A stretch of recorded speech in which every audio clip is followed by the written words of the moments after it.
Hello दोस्तों, मेरा नाम है एजाज और आपका स्वागत है मेरे चैनल पे।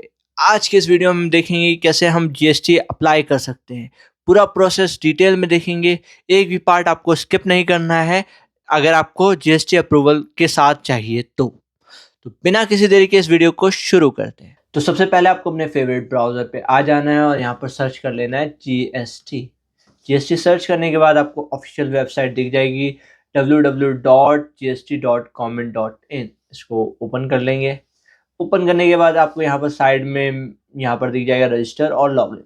आपको पहले रजिस्टर करना है, फिर उसके बाद लॉगिन करना है। तो सबसे पहले हम रजिस्टर पे क्लिक करेंगे। क्लिक करने के बाद यहाँ पर कुछ इस तरीके का इंटरफेस खुल जाएगा और यहाँ पर अगर आपने पहले रजिस्टर करने की कोशिश की थी तो एक टीआरएन नंबर जनरेट हो जाता है। अगर वो आप उस प्रोसेस तक पहुँच चुके हैं तो आप यहाँ पर टीआरएन नंबर डालेंगे, उसके बाद यहाँ पर जो है कैप्चा दिख रहा है उसको डाल करके प्रोसीड पे क्लिक कर देंगे। अगर आपने बिल्कुल कुछ नहीं किया, फ्रेश से स्टार्ट किया, तो यहाँ पर आपको अपना जो है वो क्या बोलते हैं आईएमआर टैक्स पेयर, ठीक है, यहाँ पर सिलेक्ट कर लेंगे क्योंकि अगर आप अपने लिए बना रहे हैं तब आपको ये करना पड़ेगा, ठीक है। उसके बाद यहाँ पर आपको अपना स्टेट और यूनियन टेरिटरी सिलेक्ट कर लेनी है। फिर उसके बाद यहाँ पर उसी के अकॉर्डिंग जो है अपने डिस्ट्रिक्ट को सिलेक्ट कर लेना है। अपना वो लीगल नेम यानी कि जो आपका नाम पैन कार्ड में है वो डाल देना है। अपना पैन कार्ड नंबर डाल देना है।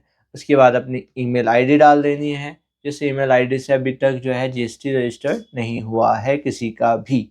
हो सकता है अगर आपने दिया हो किसी का हो तो नहीं एक्सेप्ट होगा, ठीक है। उस केस में आपको दिक्कत आ सकती है, इसलिए ऐसा ईमेल आईडी आप डालें जो अभी तक किसी जगह यूज़ नहीं हुआ है जीएसटी के लिए। आप चाहे तो फ्रेश ईमेल आईडी भी बना सकते हैं। इसी तरीके से आपको मोबाइल नंबर भी वो देना है, अगर किसी का नहीं है, घर में किसी का जो कनेक्टेड है तो वो भी यूज़ नहीं कर पाएंगे आप, तो आपको फ्रेश नंबर ही देना होगा, ठीक है। और आगे बढ़ेंगे तो यहाँ पर आपको कैप्चा दिख रहा है, कैप्चा जो है आपको फिल कर लेना। उसके बाद यहाँ पर प्रोसीड पे क्लिक कर देना है। अगर इस पॉइंट पे कहीं पर भी आपको डाउट है तो मुझे कमेंट में बताएं, मैं आपके कमेंट्स का रिप्लाई हमेशा करता हूँ। तो अगर नहीं कोई दिक्कत है तो आगे बढ़ते हैं, ठीक है। आपको जो है 2 ओटीपी आई होगी, एक आई होगी फ़ोन में और एक आई होगी ईमेल पे। वो दोनों आप डाल करके प्रोसीड पे क्लिक करेंगे। जैसा कि आप देख सकते हैं मैंने ओटीपी डाल दी है मोबाइल नंबर और ईमेल आईडी की। मेरे को नहीं आ रहा था तो मैंने यहाँ पर रीसेंड पे क्लिक किया, उसके बाद मुझे आ गया। उसके बाद मैं प्रोसीड पे क्लिक कर दूँगा। तो जैसा कि आप देख सकते हैं हमारे पास एक टीआरएन नंबर जनरेट हो चुका है। आपको इसका जो है एक स्क्रीनशॉट ले लेना है और इसको सेव करके रख लेना है। उसके बाद जो है हमें क्या करना है, अब इसको हम आगे प्रोसीड करेंगे इस टीआरएन नंबर के थ्रू और अपनी डिटेल फिल करेंगे। अब यहाँ पर जो है हम प्रोसीड पे क्लिक करेंगे। अब आपको कुछ नहीं करना है, जो अपना रेफरेंस नंबर है यानी कि टीआरएन नंबर है वो आपको यहाँ पर डाल देना है। आपने कॉपी कर लिया होगा और आपने स्क्रीनशॉट ले लिया होगा, मुझे पता है। और अगर आपने नहीं लिया है तो आपको जो है मैसेज के थ्रू मिल गया होगा, तो वो आप उस यहाँ पर डाल देंगे। उसके बाद जो है ये कैप्चा फिल करेंगे। अगर कैप्चा एरर दिखाता है तो उसको रीलोड कर लेंगे, फिर उसके बाद फिल करेंगे और प्रोसीड पे क्लिक करेंगे। जैसा कि आप देख सकते हैं मैंने सारी चीज़ें डाल दी है। प्रोसीड पे मैं क्लिक करूँगा। अब यहाँ पर आपको एक ओटीपी आएगा मोबाइल नंबर पे, उसको आप डाल देंगे। अब यहाँ पर आपको जो है प्रोसीड पे क्लिक कर देना है। यहाँ पर देख सकते हैं आपका जो है ये रेफरेंस नंबर और ये आपका डिटेल यहाँ पर शो हो रहा है। उसके बाद आपको क्या करना है, यहाँ पर इस पर क्लिक कर देना है। तो यहाँ पर आप देख सकते हैं यहाँ पर मेरा 0 प्रोफाइल कंप्लीट हुआ है, मतलब कि मैंने अभी तक कोई भी डॉक्यूमेंट ऐसा डाला नहीं है, सिर्फ अपनी थोड़ी बहुत डिटेल दी है। तो यहाँ पर आपको अपनी डिटेल वगैरह दिख रही होगी। यहाँ पर आप देख सकते हैं ट्रेड नेम, यहाँ पर आपको सिलेक्ट कर लेना है प्रोप्राइटर, अगर आप जो है खुद अपने नाम से बिजनेस चलाना चाहते हैं। अगर आप किसी पार्टनर के साथ है तो पार्टनर वाला चूज़ कर लेंगे, नहीं तो अगर आपने private limited company as a register कर रखी है तो वो चूज़ कर लेंगे। मेरे वाले केस में जो है ये है, मैं ये चूज़ कर लूँगा। और यहाँ पर आपको ट्रेड नेम डाल देना है। इसके बाद जो है आपको स्क्रॉल अप करना है।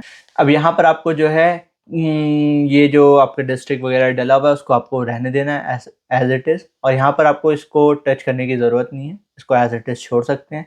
उसके बाद यहाँ पर आपका रीज़न फॉर रजिस्ट्रेशन ऑब्टेन, इसका रीज़न क्या है, तो रीज़न बहुत सारे हो सकते हैं। आप ई कॉमर्स ऑपरेट करना चाहते हैं वो डाल दें, वॉलंटरी बेसिस पे भी डाल सकते हैं, आपका जो भी आपको बेस्ट लगे। यहाँ पर आप जो है थ्रेशोल्ड क्रॉस कर चुके हैं उस वजह से भी डाल सकते हैं, इंटर स्टेट सप्लाई के लिए भी डाल सकते हैं, ठीक है।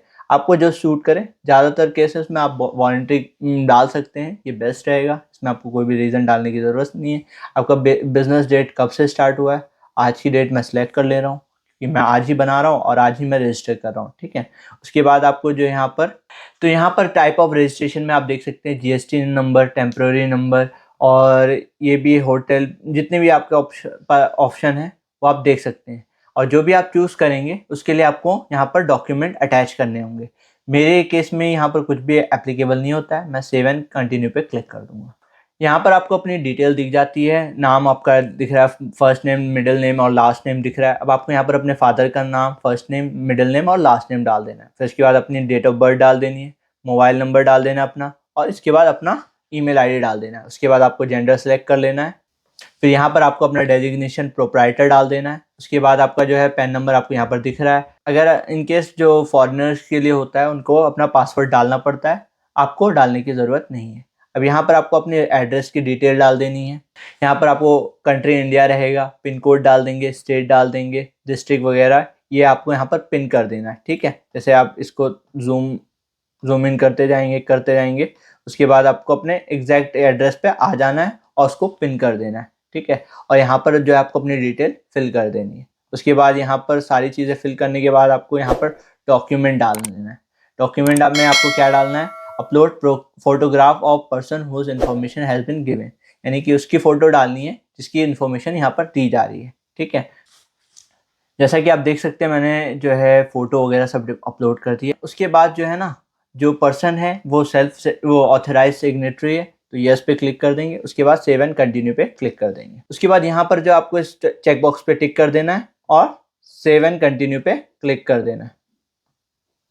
उसके बाद यहाँ पर देख सकते हैं do you have any authorise representative, यहाँ पर नो पर रहने देंगे और सेव एंड कंटिन्यू पे क्लिक कर देंगे। यहाँ पर आपको जो है अपना बिजनेस डिटेल डाल देना है, प्लेस के बारे में जो भी चीज़ें इसमें पूछी जा रही है वो सारी आपको डिटेल वाइज अपडेट कर देनी है, ठीक है। और यहाँ पर आप जो है इसको पिन कर सकते हैं अपने अकॉर्डिंग। आप जैसे अपना एड्रेस डालना चालू करेंगे वो एग्जैक्ट लोकेशन दे देगा, उसके हिसाब से आप इसको एडजस्ट कर सकते हैं इधर उधर, जिधर भी आपको उसको ड्रैग एंड ड्रॉप करके रखना है, ठीक है।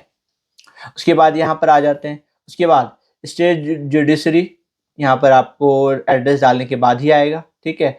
सेंट्रल जुडिशरी, यहाँ पर वो भी जो है आपको एड्रेस वगैरह डालने के बाद आएगा। अब यहाँ पर आपको अपना कॉन्टैक्ट नंबर दिख रहा होगा और अपना ईमेल आईडी दिख रहा होगा। अगर आप उसमें चेंजेस करना चाहें तो कर सकते हैं, क्योंकि आपने सारी चीज़ें पहले से डाल रखी है तो उसको करने की ज़रूरत नहीं है, ठीक है। उसके बाद यहाँ पर nature of possession of premises कैसा है, आपने लीज पे ले रखा है, कंसेंट ले रखा है, एनओसी ले रखा है, या फिर आपने रेंटेड है, शेयर्ड है, कि आपका कोई पार्टनर है उसके नाम से भी और आपके नाम से भी। मेरे केस में ओनर है। उसके बाद आपको यहाँ पर इलेक्ट्रिसिटी बिल चूज़ कर लेना है। अगर आपके नाम पे, जैसे आपके फादर के नाम पे है और आप भी इसको यूज़ कर सकते हैं, तो यहाँ पर आपको या तो आपको रेंट एग्रीमेंट देना होगा या फिर एनओसी देना होगा आपको नोटरी करवा के, ठीक है। उसके बाद वो डॉक्यूमेंट चूज़ कर लेंगे।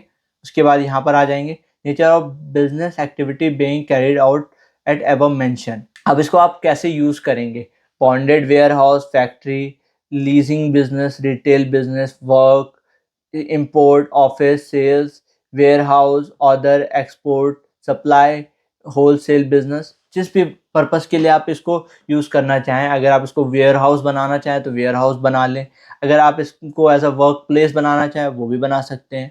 तो आप पे डिपेंड करता है आप किस तरीके का काम शुरू करना चाहते हैं, तो वो अपने अकॉर्डिंग आप चूज़ कर लेंगे। उसके बाद अगर आपके पास इससे ज़्यादा भी प्लेसेस हैं जहाँ पर आप ऑपरेट करना चाहते हैं तो यहाँ पर टिक कर देंगे और उसकी भी डिटेल डाल देंगे, या फिर इसको अनटिक रहने देंगे, कंफर्म कर देंगे और सेव एंड कंटिन्यू पे क्लिक कर देंगे।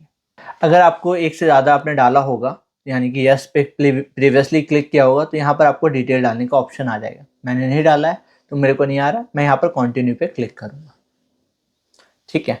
अब यहाँ पर आपको जो है detail of good commodity supply by the business, अब यहाँ पर आप क्या सप्लाई करना चाहते हैं। आप चाहे यहाँ पर 5 चीज़ें आप ले सकते हैं मैक्सिमम। फॉर एग्जांपल आप फुटवेयर में हैं और आप चाहते हैं कि आप जो है क्लोथिंग में भी जाएं, तो आप वो भी सिलेक्ट कर सकते हैं। उसका कोड आपको यहाँ पर डायरेक्ट टाइप करेंगे, जैसे क्लोथ टाइप करेंगे तो सारी तरीके के क्लोथ आ जाएंगे। उस तरीके से आप इसको चूज़ कर सकते हैं। उसी तरीके से आप जो है बैग्स की बिज़नेस में अलग अलग बिज़नेस आप 5 कैटेगरी मैक्सिमम एक जीएसटी नंबर से कर सकते हैं।